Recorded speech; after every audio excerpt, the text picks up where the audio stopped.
Hey guys, how are you? Welcome back to my channel. It's me, Steven. I'm sorry I'm sitting at such a strange angle. If you see this, you'll see why I'm sitting at such a strange angle. Mwah! Buddy is currently digging his claws into my thighs, but I'm sure it's done with love. All right, Buddy says goodbye-bye. He's left my little shorts covered in kitty glitter and my thighs covered in little tiny scratches. He was making biscuits on my legs, and I don't think he understood that he was digging into my legs with his claws, but I love him very much, so I'll accept it. So hey, welcome back to my channel. It's me, Steven. That was Buddy. It is Vlogtober day 22, looking at today's date. And since I'm hardly leaving the house, I don't think I've left the house yet, I figured let's talk about a topic I have not addressed in a very long time. It's one of my first videos was on the same topic of crash pads.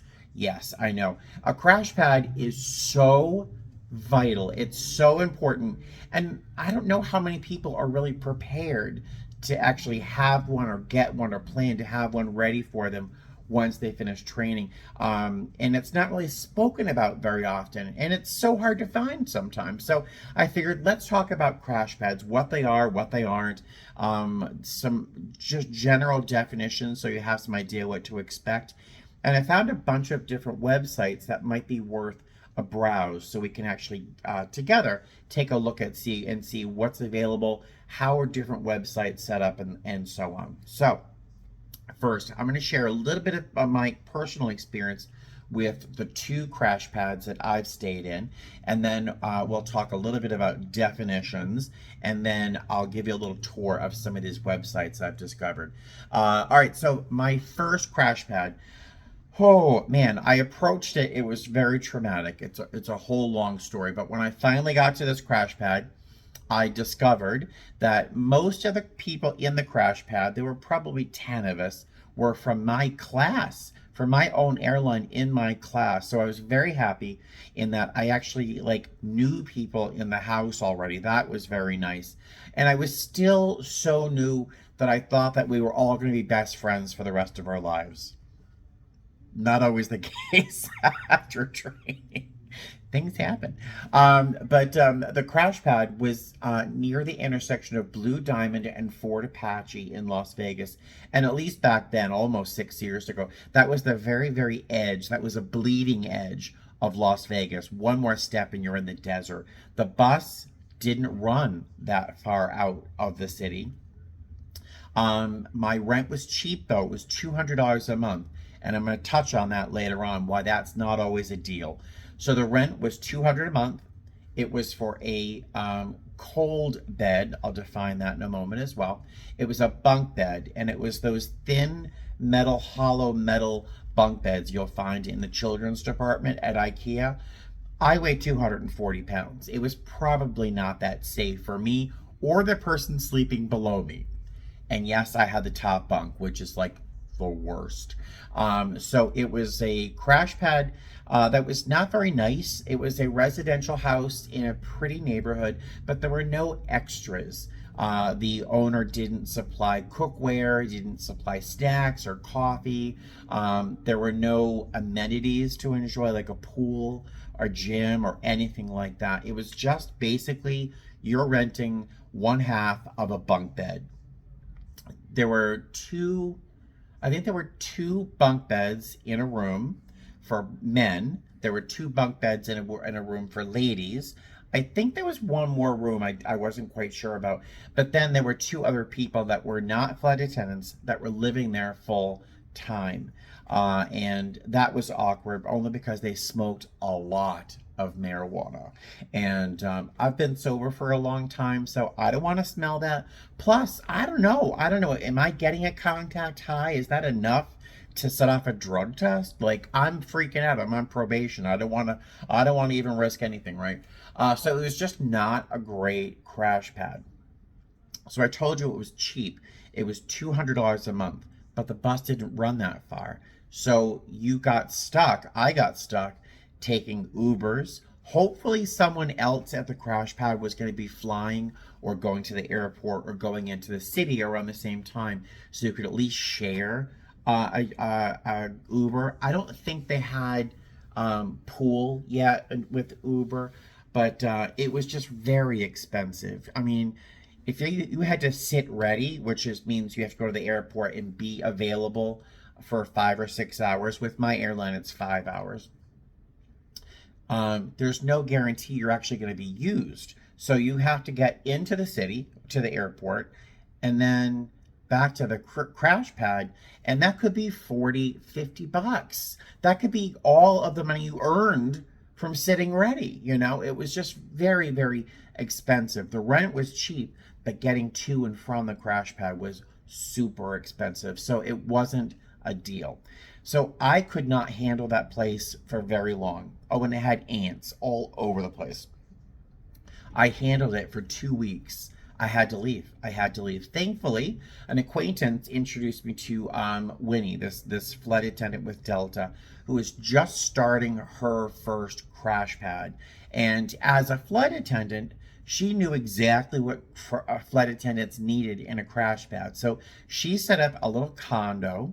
There was one small bedroom with two twin beds. There was one larger bedroom that had two bunk beds, but the bunk beds were full-size bunk beds. Have you ever seen a full-size bunk bed? It looks like two playpens stacked on top of each other, but very thick, solid wood. There's no shaking, no shimmying. Each of the bunk beds had an electrical out, like a cord zip tied up there, so you could charge your phone, you could run a little fan, you could have access to some electricity in your bed without it being dangerous. Like, you don't want a live wire in your sheets. That sounds like a whole movie. And then, since I was the first person in the crash pad, there was one more place that I chose for my little bed. I chose the closet, which I find mildly ironic. You hear the accent, right? So there was a very small step-in closet. I wouldn't call it a walk-in. So you could open the door and step in. There was enough room for a twin bed, luggage, and there was lots and lots of clothing storage. It was a closet. So I asked her, could you take the door off and maybe put a blackout curtain across that? And she said, yeah. So I chose that because I wanted that space, that little teeny space. There was enough room to stand next to the bed where I could take my clothes off and not worry about all my crash pad mates, seeing. I could be on my phone and not have the light disturbing other people, or other people's cell phone lights disturbing me and my rest. So it was a closet, but it was really the ideal. There was no air conditioning in that little closet, so it did get very warm. But I had a fan right on me, and I suffered, but it was a lot better than my first crash pad experience. Winnie had coffee set up. She had snacks available. She had cookware everywhere. It was set up ideally for a new flight attendant.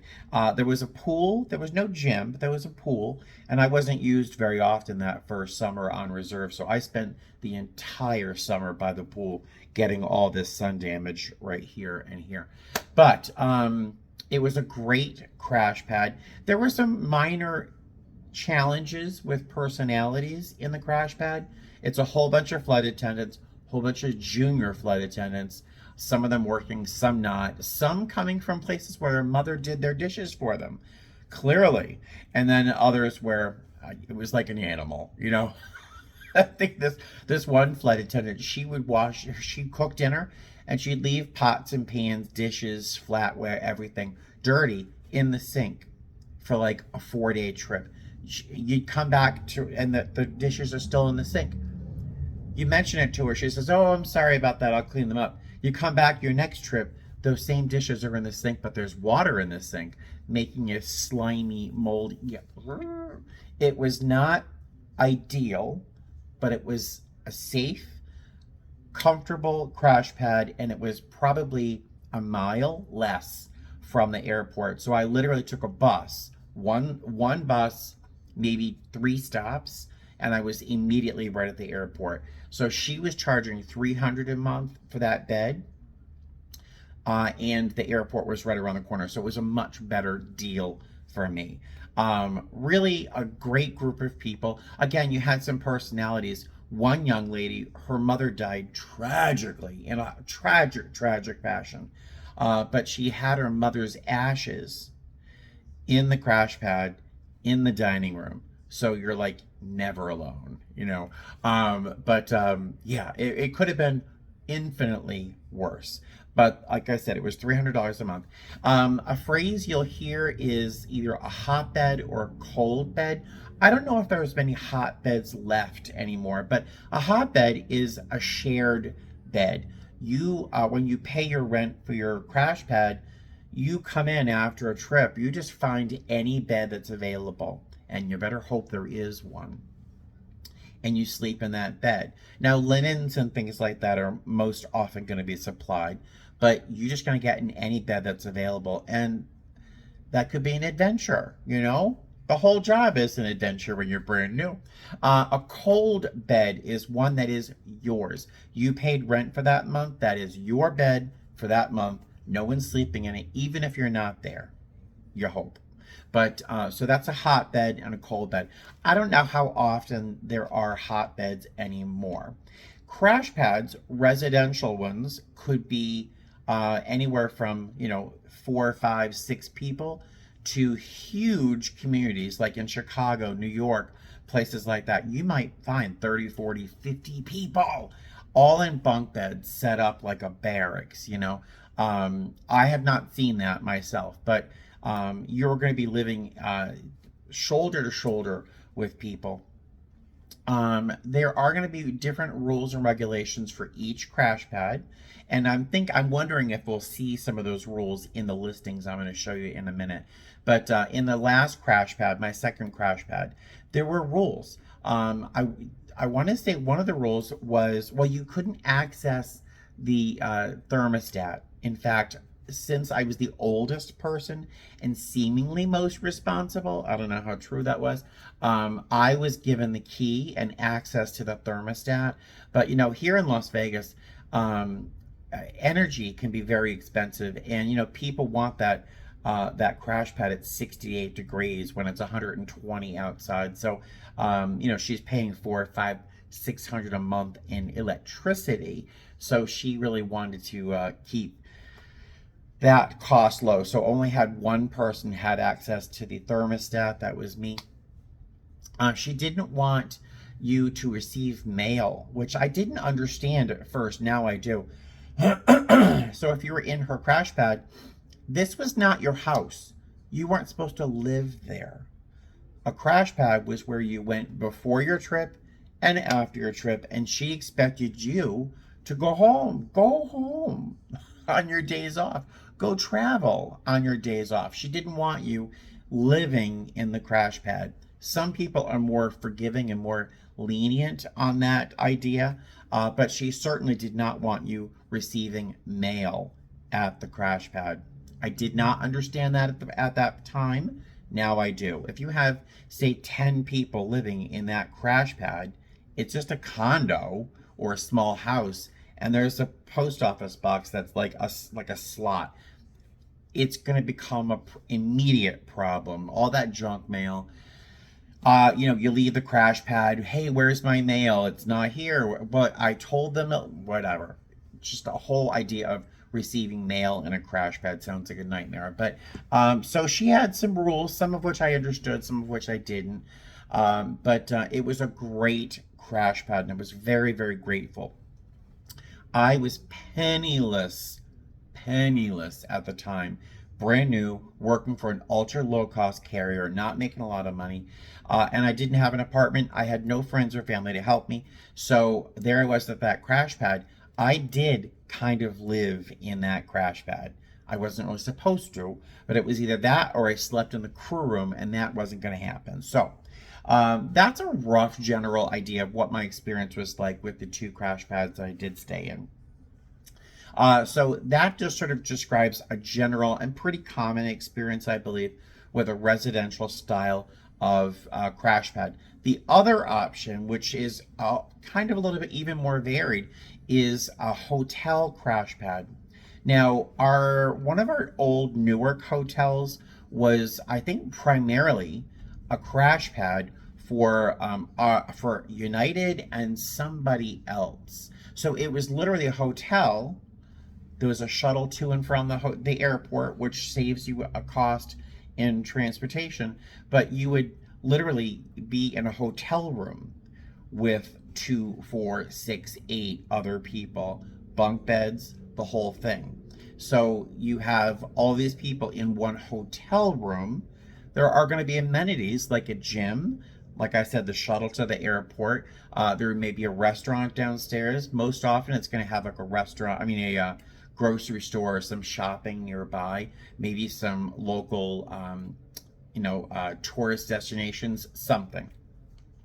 But the problem is, it's a hotel room. That's why I could not do a hotel crash pad for myself, in that it's all these people in one room. You might have one little dinette table, you might even have a microwave and stuff like that, but it's not going to have the amenities that a regular residential house is going to have, like a full-size kitchen, a washer and dryer, that kind of thing.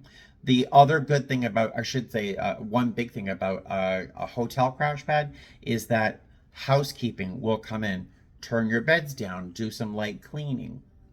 So there's some give and takes that give pros and cons there is what I meant to say. So there's hotel crash pads, residential crash pads. I don't know if there's another option would just be having roommates. That just means signing leases, and who knows how long you're going to be in base. Like, you might transfer someone who moved in saying they're going to be here for a year, gets a transfer, and they have to leave. Now you have to find a roommate. Sounds like a mess to me. Thank you very much, but no. So I wonder if I've given you a good idea of what a crash pad is. I think I did. At least my experience. I'll say how I got out of my crash pad. I saved up, and I kept my ear to the pavement looking for studio apartments that I could afford in Las Vegas. And back then, Las Vegas was super cheap. It's still affordable now, but it was ridiculously cheap. So I stayed with a friend for 2 months, and I saved up what money I could, and I put it towards a studio apartment that, if you've been with me for a long time, you remember my studio apartment that originally cost me $525 a month, including everything except electricity. But that only cost me like $20 a month. So while it was considerably more expensive than the $300 for my little bed and a closet, I figured $225 more gives me a studio apartment of my own where I have complete control over my space. So it was definitely worth it. So a studio apartment was my savior. Now I have my condo, so yay. All right, so if you have any questions on what I talked about just now, or maybe if you want to bring up some points that I didn't touch on, because I'm sure there's 1,000, drop a comment in the comment box below. I'm sure other people would find your information or your experience really helpful. So I'm going to turn the camera around, and we're going to look at my laptop here after I wipe off some cat hair that's sticking to the screen. And then I'm going to show you a couple websites that I found that would be really helpful and give you an idea in terms of, I'm going to look at just at Las Vegas because that's my base, and I think it gives you these websites that I'm seeing so far will give you a great idea as to the width and breadth of what to expect in terms of price and options and so on. So let's look at some websites. All right, so I just jumped into a search box right up here, and I typed in crash pad websites. The first one that popped up here is called Pure Crash Pads, and it's purecrashpads.com. I'm going to click on that. I'm going to type in right here, LAS, Las Vegas, enter, and ta-da, there's just all these places, and I'm sure there's more pages to look at. But on this website here, I can see that this place is $325 a month. It's got 5 stars, $800 a month, $600, $700 a month, $550, a 2875. Yeah, that's an apartment. This one says 3875. Let's look at this one right up here that says it is $325 a month. Very blurry photo. Here it says it is 3 bathrooms. It serves McCarran International, which is called Harry Reid International Airport now. And it says that it's 9 miles away. Right over here, I can click this to contact the homeowner. This says it's a 2014 square foot apartment. House, 5 bedrooms. Let's see. Neighborhood is safe for walking, running, restaurants, grocery stores, and so on. Month-to-month agreement. Just ask us and let us know by the 15th if you're not returning the next month. That's very good. The spot continues to be yours until you give notice or don't need it anymore. $75 non-refundable deposit to hold a spot for future months. Amenities, Wi-Fi, washer, dryer, television. It's furnished, full kitchen, bedding provided, yard, and patio. There are reviews. And I'm going to click view photos. This is a photo of a sectional sofa. Okay. There's a picture of a map. It looks like the house is deep in Henderson. It's 9 miles away, but that's quite a way if you don't have a car. There's another picture of that sofa. A dining table, open area, open space. Aha, the bunk beds. All right, so can you see that bunk bed? It's a thin metal bunk bed. And if you look over here, the most tragic, horrible part is this little teeny tiny ladder up into that bunk bed. Those are horrible. But you know, it's a bed. If you do, and that's what the house looks like. It's not a bad looking house. It kind of looks like the place I moved into, the first one. But I'll tell you a little pro tip: if you do get a bunk bed like that one with the thin metal railings for the ladder, get a pool noodle. Cut the pool noodle to the width of the rail, slice it down the middle, and then slip it over your the ladder rungs, and you can climb up and down with less pain. That's just a pro tip for me. All right, so that was that crash pad for $325 a month. What does $800 a month get you? Remodeled Southern Highlands. It's 7 miles from the airport. 2 bathrooms. Serves that airport. They don't really tell you much here. It's a private room for $800. The second room, also a private room for $800. That sounds, well, honestly, you could get a studio apartment for $800 in Vegas, but if this is going to include all your utilities and everything without having to sign a lease, there you go. It might be worth $800. Wi-Fi, washer and dryer, television, same things as the other one.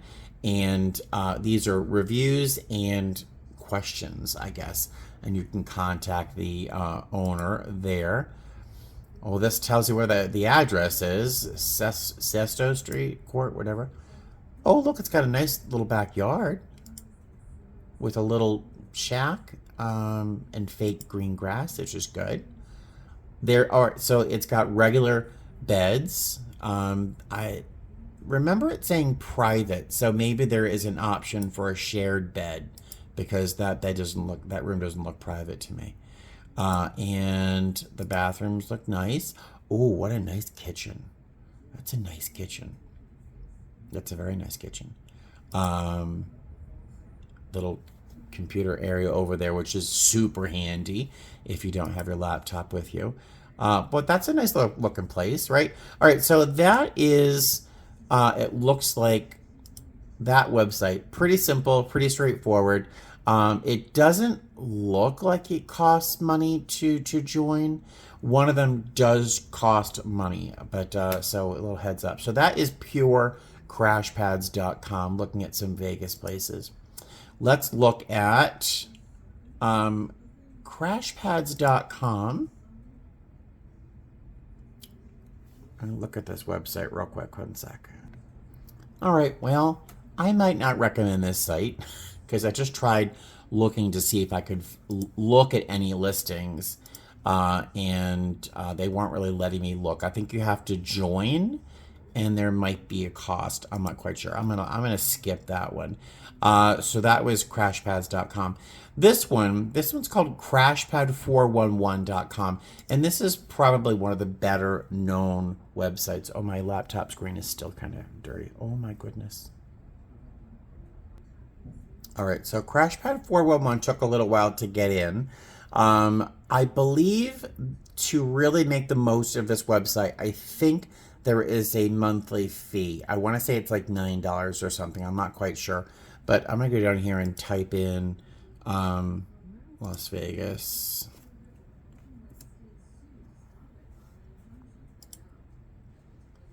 Okay, search crashpads. Oh, this one's, all right, they're all so different. This one allows you to look at female only or male only, or show all. This one has a map which shows you all of where the listings are. There are 11 listings here in Las Vegas. And the price points, I'm seeing 3 to 700, 800. Oh, this one is actually the one we just looked at on the last website. So it looks like they cross list. But I'm trying to find something that's cheaper. I want to say 300 is probably the starting price point. This looks interesting. Las Vegas Oasis. Let's see what that shows.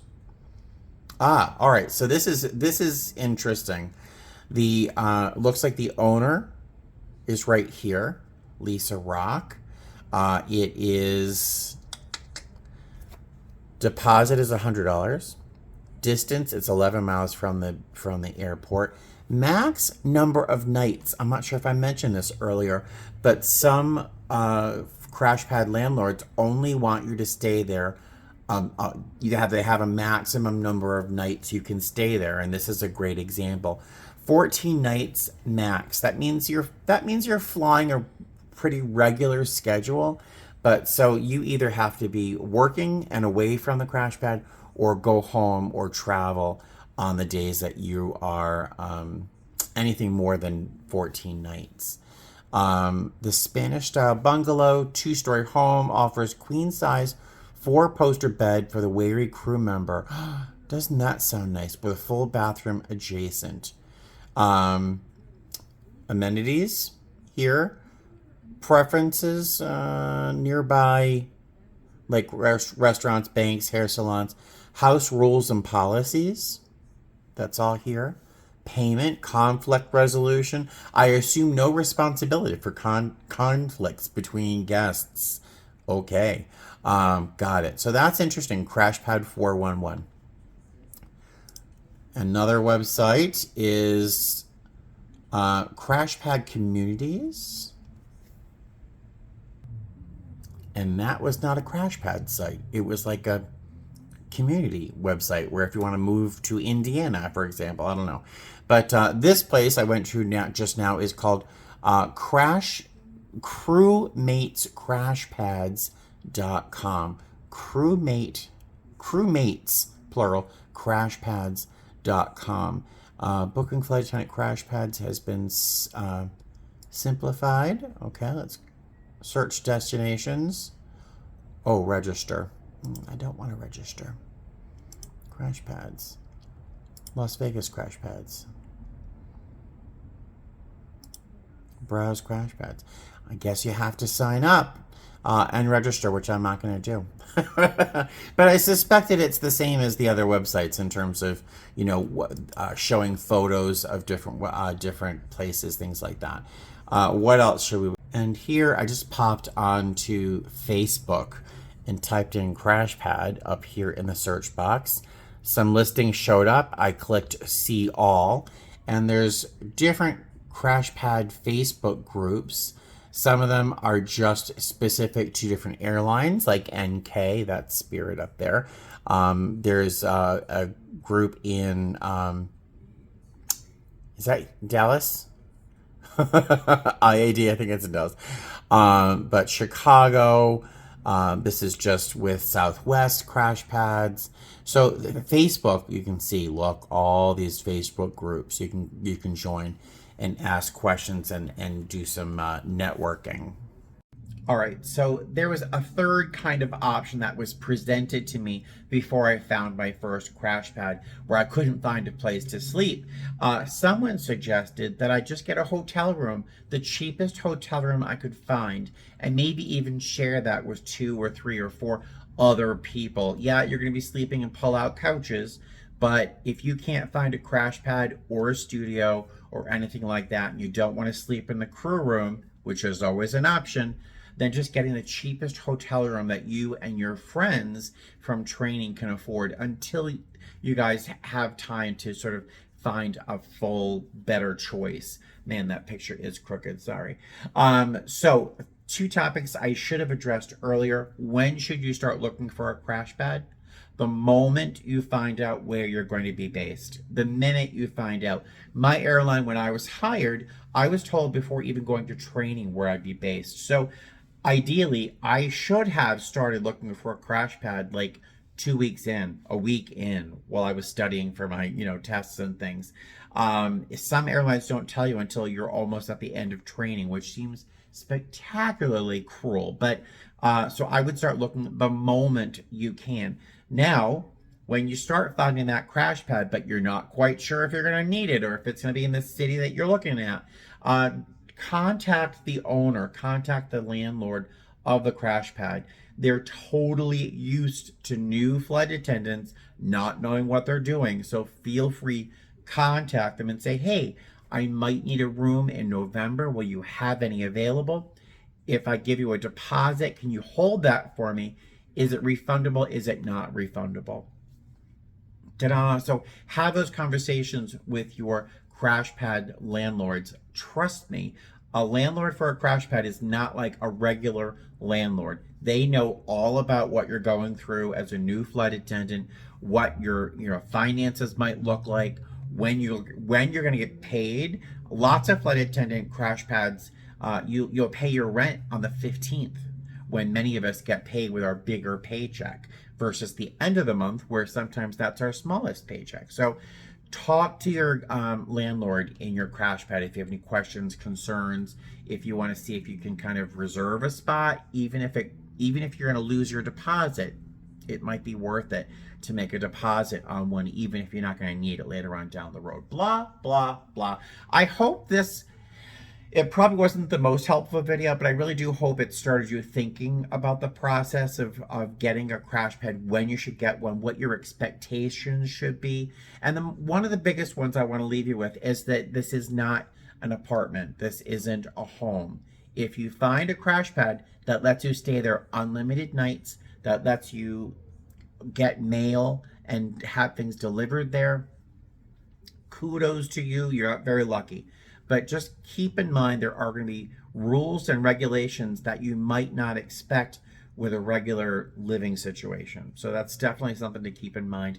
But let me know if there's anything I missed, or if you are a flight attendant in a crash pad or have experience with crash pads. If there's something I missed and that you think should be well known, leave a comment below in the comment section below. And I think that's all I can think about. So thanks for joining me on this Vlogtober, and I will see you guys tomorrow. Take care. Fly safe.